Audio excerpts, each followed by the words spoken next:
Bismillahirrahmanirrahim.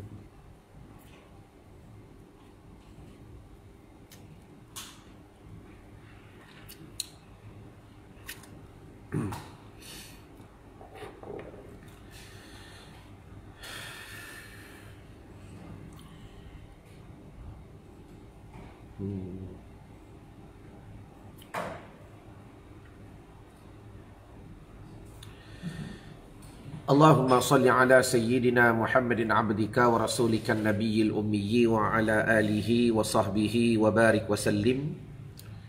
Allahumma anta laha walau azumat farrijha bifadli. Bismillahirrahmanirrahim.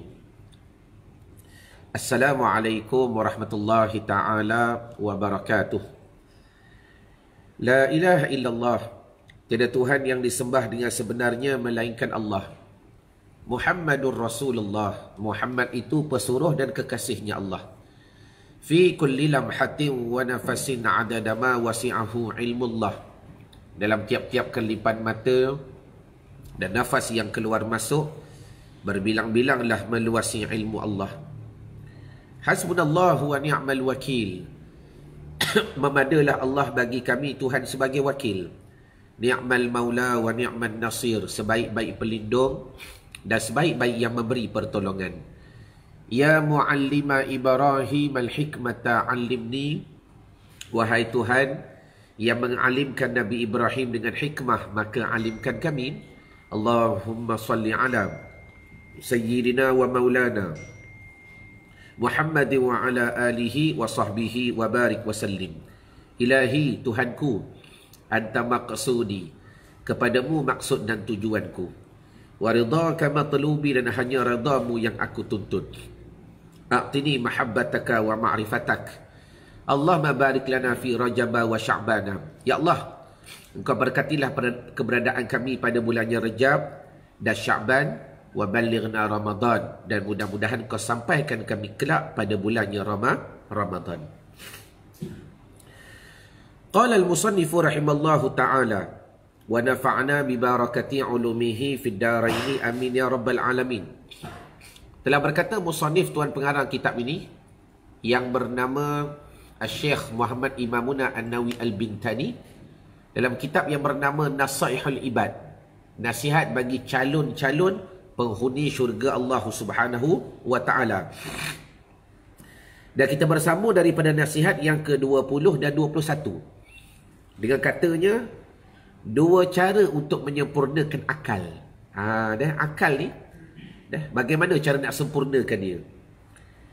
Ada yang mengatakan ikmalul aqli ittiba'u ridwanillahi ta'ala wajtinabu sukhtihi. Ikmalul aqli, kesempurnaan akal itu boleh diperolehi dengan mengikut apa yang diredai oleh Allah Subhanahu wa ta'ala, wajtinabu sukhtihi, dan menjauhi kemarahannya Allah Subhanahu wa ta'ala.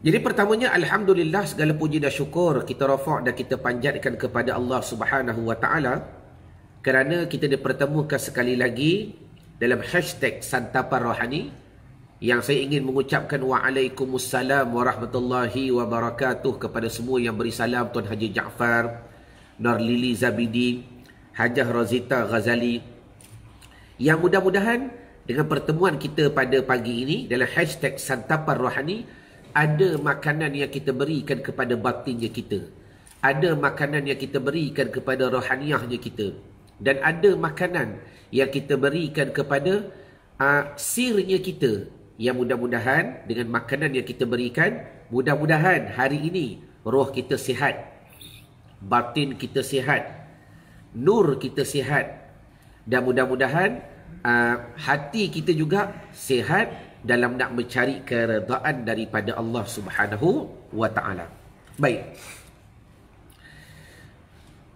Jadi pada pagi ni tuan-tuan, kita menyambung daripada nasihat yang ke-20.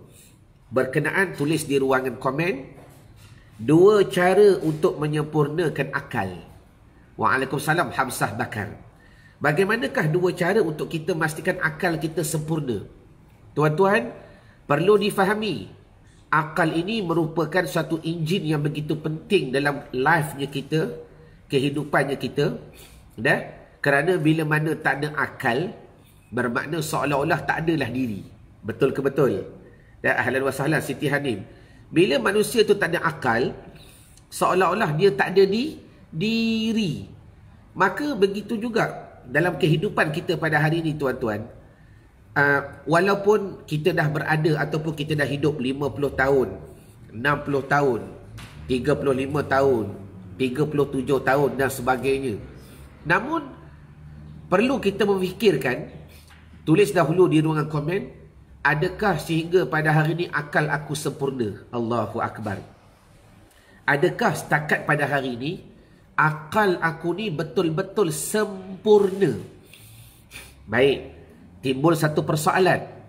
Ustaz, adakah kita boleh memastikan akal kita ni betul-betul mencapai kesempurnaan? Boleh.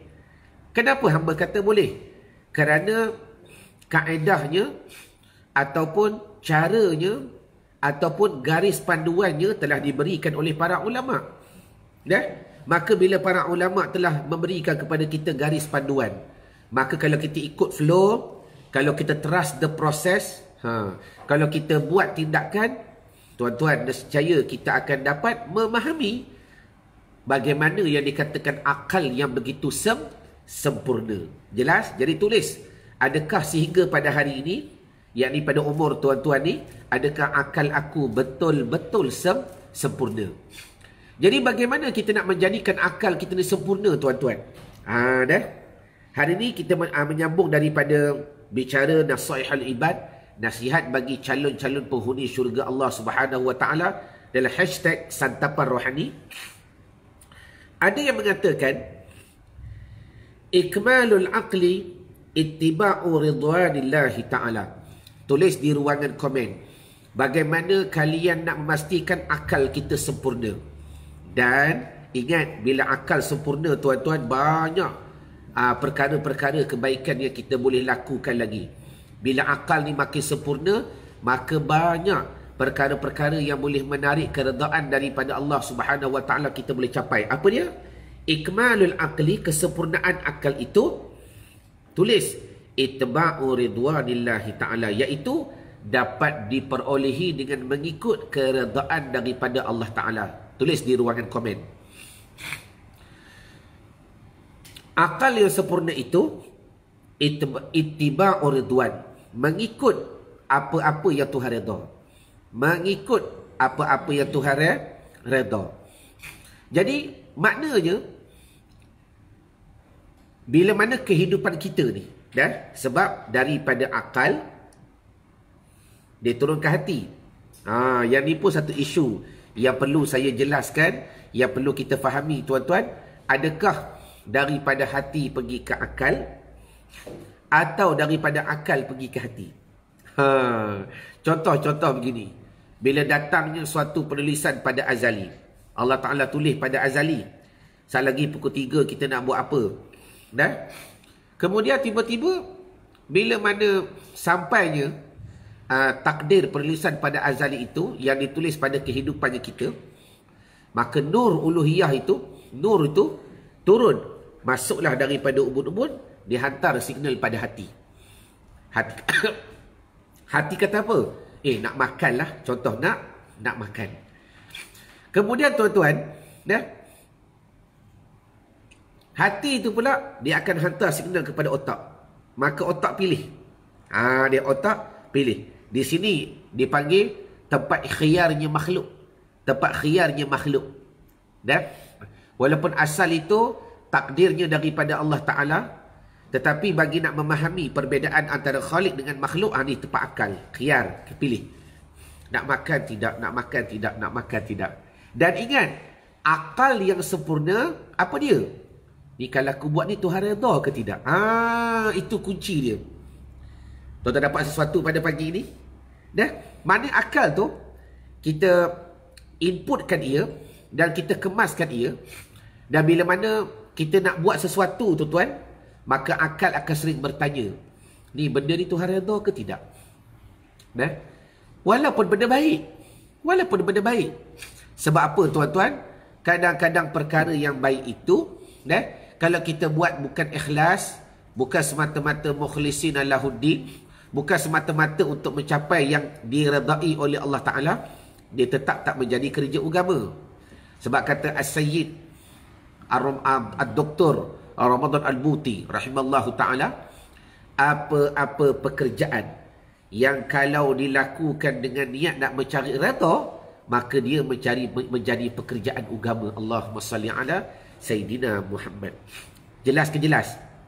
Kalau jelas, tolong type jelas di ruangan komen. Jadi saya rasa tuan-tuan dah dapat satu ilmu pada pagi ini. Simple saja, simple.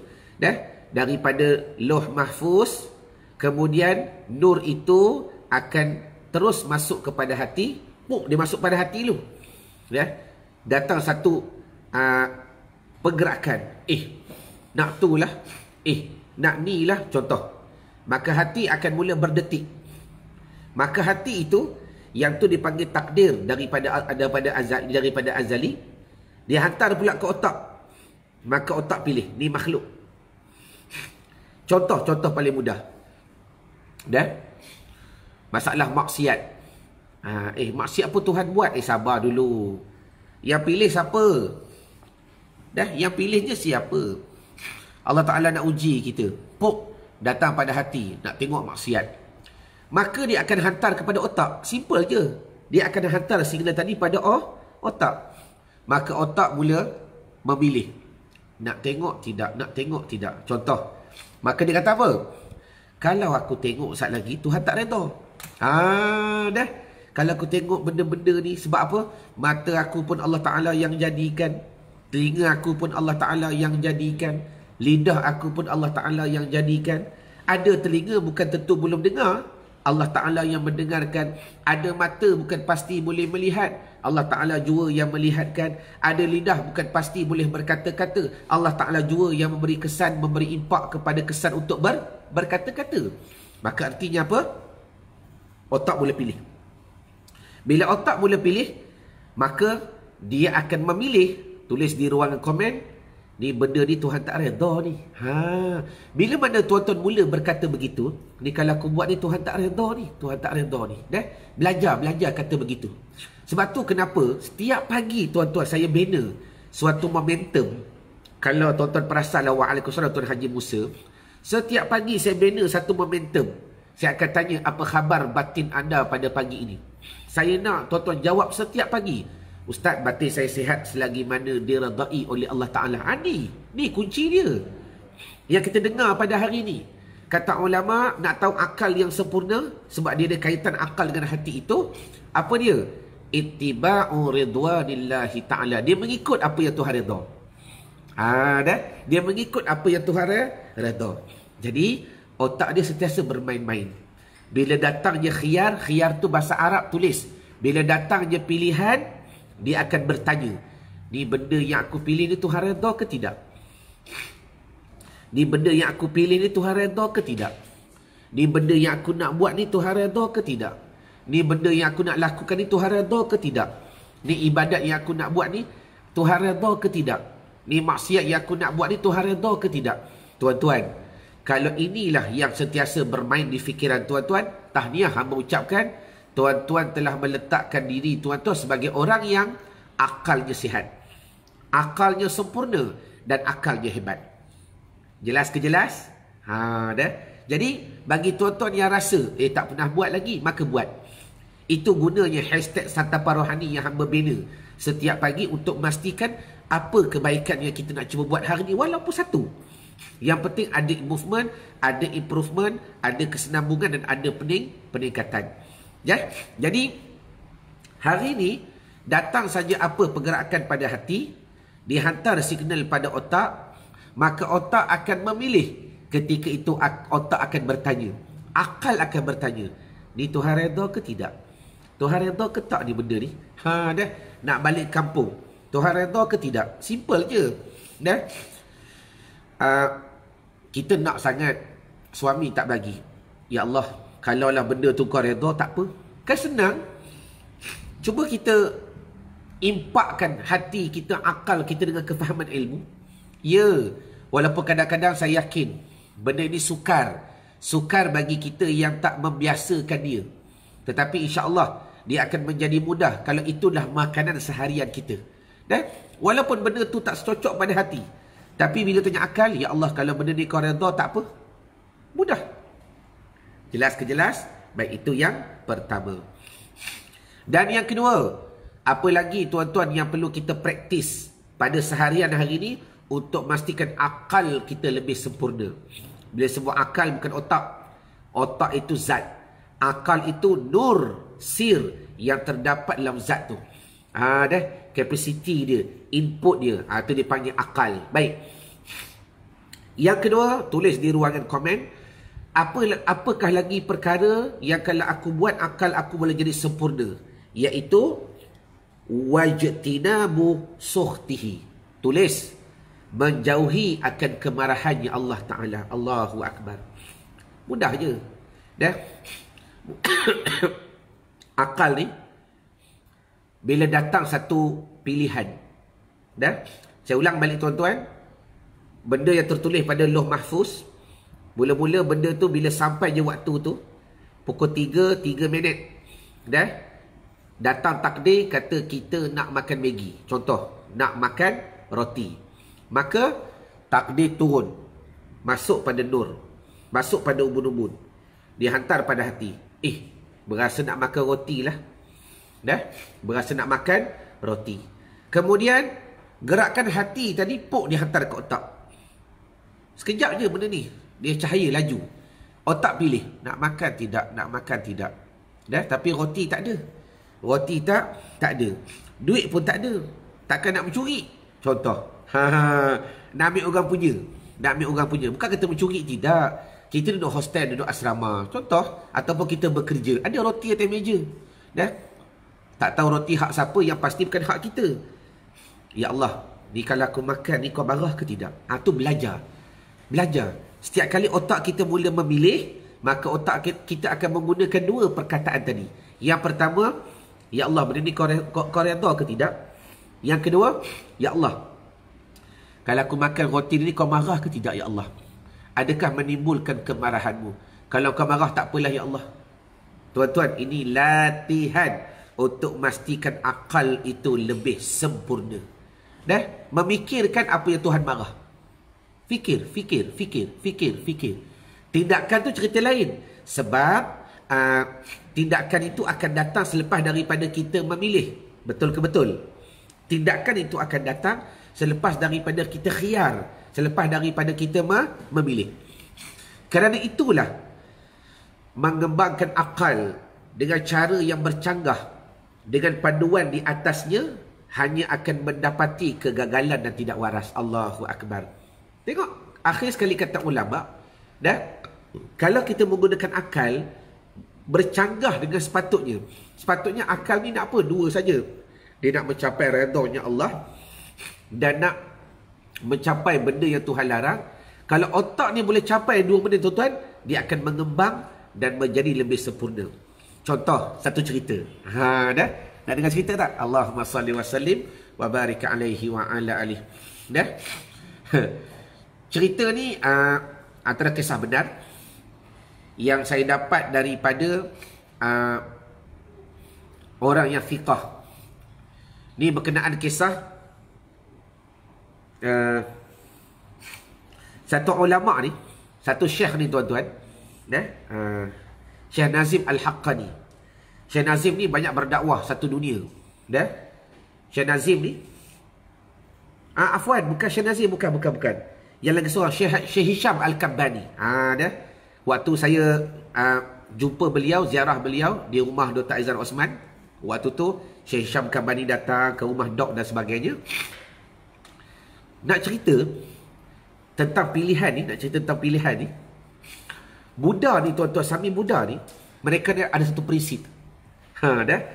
Ada satu prinsip berkenaan macam mana cara dia nak mengawal hawa nafsu. Kita dengar bukan suruh ikut, kita tengok macam mana cara mereka develop apa tu, kepercayaan mereka, agama mereka, walaupun itu bukan agama. Di sebuah orang Melayu kata agama, dah. Sedangkan la ikraha fid din. Sedangkan inna dina indallahil Islam. Bahawa agama di sisi Allah Taala tu Islam, yang lain bukan agama, kepercayaan semata-mata. Okey. Buddha ni, Sami Buddha ni, macam mana dia nak train diri dia tuan-tuan untuk mengawal hawa nafsu. Dah. Maka dia akan cuba menolak apa yang hati kata nak. Itu cara training mereka. Cara training mereka daripada mula-mula. Bila dia daftar je jadi Sami Buddha tu, dah. Bila dia daftar je start potong rambut dan sebagainya jadi botak, maka apa latihan dia? Selain daripada belajar mengosongkan jiwa, mengosongkan hati, duduk je tak fikir apa-apa. Dah. Tafakur, muraqabah dan sebagainya, itu bahasa kita lah, bukan bahasa dia. Maka mereka ni akan ditrain. Kalau datanglah kepada hati, rasa nak makan Maggi lah. Cara dia menolak tu dengan memilih sebaliknya. Dengan memilih sebaliknya. Datang pada hati, kalau rasa nak makan Maggi, tak, aku tak boleh makan, aku nak makan benda lain. Setakat ni jelas ke jelas? Kalau jelas, tolong type jelas di ruangan komen. Dah? Kalaulah dia kata apa? Dah? Datang pada hati dia kata apa? Aku nak pakai yang cantik-cantik lah hari ni. Contoh, walaupun dia baju kuning. Dah baju kuning pula hari ni dah.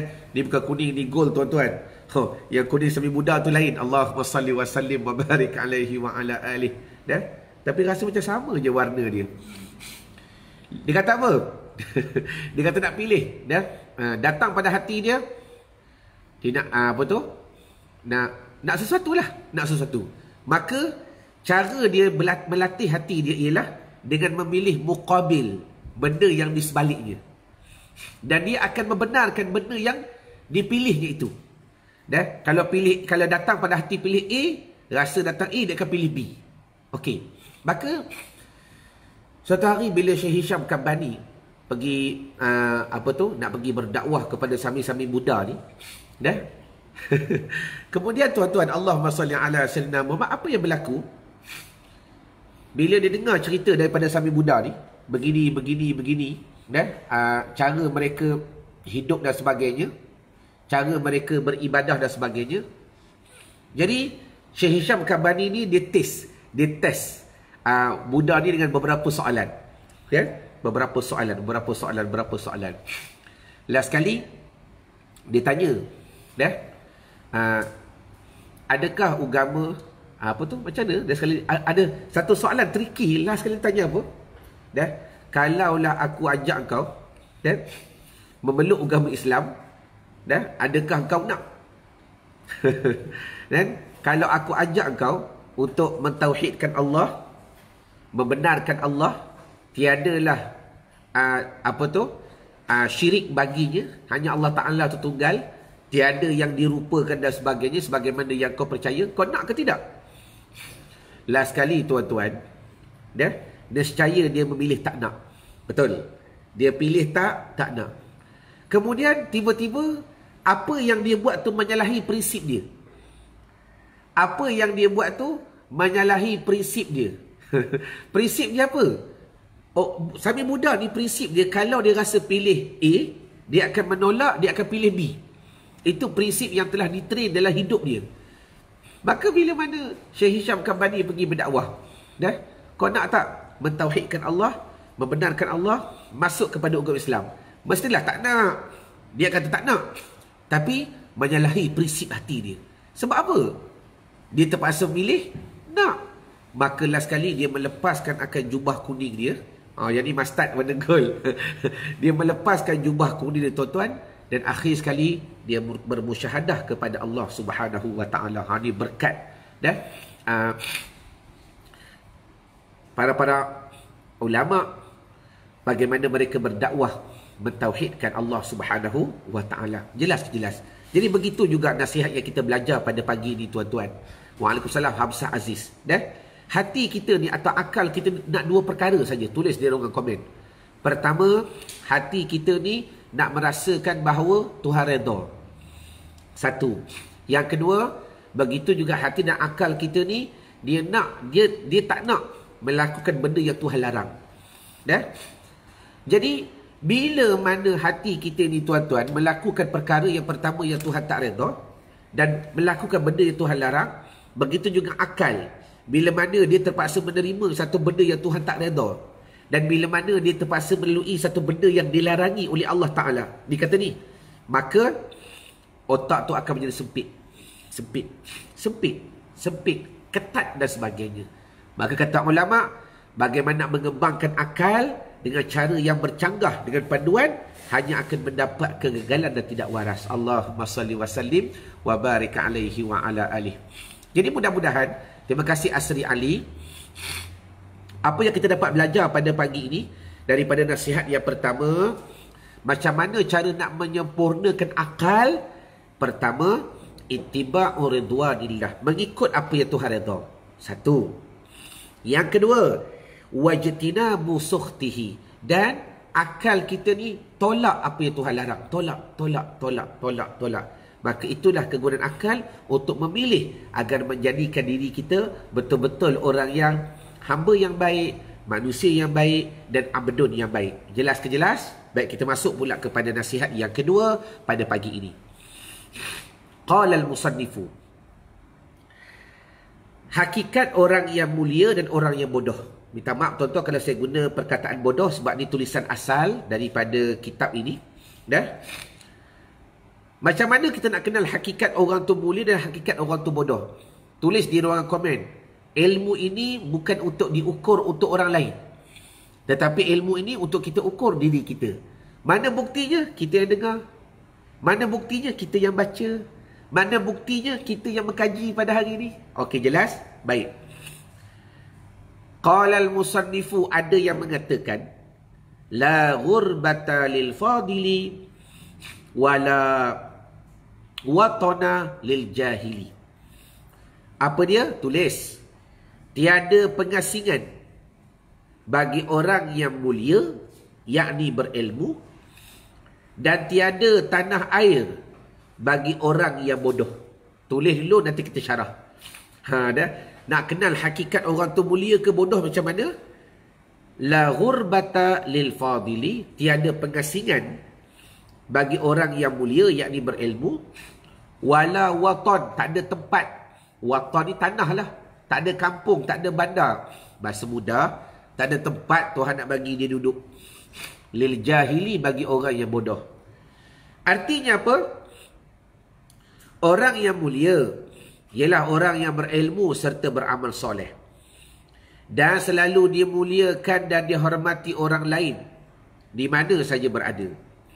Sebab selalu dihormati dan diperlukan kehadirannya. Kerana itu, walaupun di negeri asing, ia tetap hidup seperti di rumah sendiri. Allahumma salli ala Sayyidina Muhammad. Sebaliknya, orang yang jahil, ia akan tetap merasa asing dan terpulau dalam suatu masyarakat walaupun ia berada di tempat kelahirannya sendiri. Dengan demikian, sesungguhnya kemuliaan seseorang manusia hanyalah terletak pada ilmu dan amal. Allahu Akbar. Terima kasih Osman Mir. Hal ini dibenarkan dan diperkuatkan oleh firman Allah Ta'ala yang telah memberikan jaminan darajat yang mulia bagi orang yang beriman dan berilmu, dengan firman Allah Ta'ala, ya ayyuhalladzina amanu idza qila lakum tafassahu fil majalis fafsahu yafsahillahu lakum wa idza qila shuzu fashuzu yarfa'illahu alladzina amanu minkum walladzina utul ilma darajat wallahu bima ta'maluna khabir. Allahumma salli wa sallim sadaqallahul aliyyil azim. Artinya apa? Tuan-tuan, saya syarah dengan bahasa mudah lah. Bahasa mudahnya begini. Allahumma salli wa sallim wa barik alaihi wa ala alihi. Hakikat ni, nak kenal diri kita ni mulia ke atau bodoh. Dah, maaflah. Sekarang ni bahasa mudah kita guna direct to the point. Kita dah bukan berada pada zaman 80-an, zaman 90-an yang dulu orang bergurindam, berkias dalam nak menuturkan kata-kata. Dan zaman sekarang ni tuan-tuan, Allahumma salli ala Sayyidina Muhammad, Tak. Kena? Kalau kita kias pun tak faham. Lebih mudah, direct to the point. Baik, afwan lakum. Kata ulama, nak kenal hakikat orang tu mulia atau bodoh mudah saja. Dah? Saya ulang balik, digunakan kalam ini untuk diri kita. Nak rojok kita. Macam mana? Dua. Orang yang mulia ni, dia pergi mana-mana bermanfaat. Bahasa mudah. Terima kasih Kak Aizah. Orang yang mulia ni, dia duduk dekat mana-mana pun tiada pengasingan bagi orang yang mulia, yakni berilmu. Dia duduk dekat Johor, orang sayang dia sebab dia ada ilmu. Dia tak kira lah ilmu apa, ilmu dunia ke ilmu akhirat ke, dia pergi mana-mana ada je benda yang dibawa kepada masyarakat. Dia bantu masyarakat, dia tolong masyarakat, dia besarkan masyarakat tempat dan sebagainya. Itu satu. Maka itu hakikat orang yang berilmu atau orang yang mulia. Dan maaf, apa hakikat orang yang bodoh? Dia duduk dekat negeri sendiri, duduk dekat kampung sendiri, duduk dekat daerah sendiri, duduk dekat masyarakat sendiri, ada dia macam tak ada. Langsung tak beri manfaat. Ibarat apa? Terasa asing walaupun di negara sendiri. Sebab apa? Hidup tak beri manfaat. Mengaji tak nak, ilmu tak nak, bantu masyarakat tak nak. Itu hakikat orang yang bodoh, kata ulama. Jadi hari ini kita renung diri kita. Apakah yang kita dah berikan kepada masyarakat sekurang-kurangnya? Kampung kita. Sekurang-kurangnya daerah kita. Atau nak kecilkan lagi, apartmen kita, kawasan perumahan kita. Apa manfaat yang kita berikan? Kalau hidup kita ni tuan-tuan seolah-olah seperti orang yang asing. Maaf itu tanda-tanda orang yang bodoh. Bukan hamba cakap, hamba tukar baca berita je. Itu tanda-tanda orang yang bodoh. Jadi bukanlah sebagai satu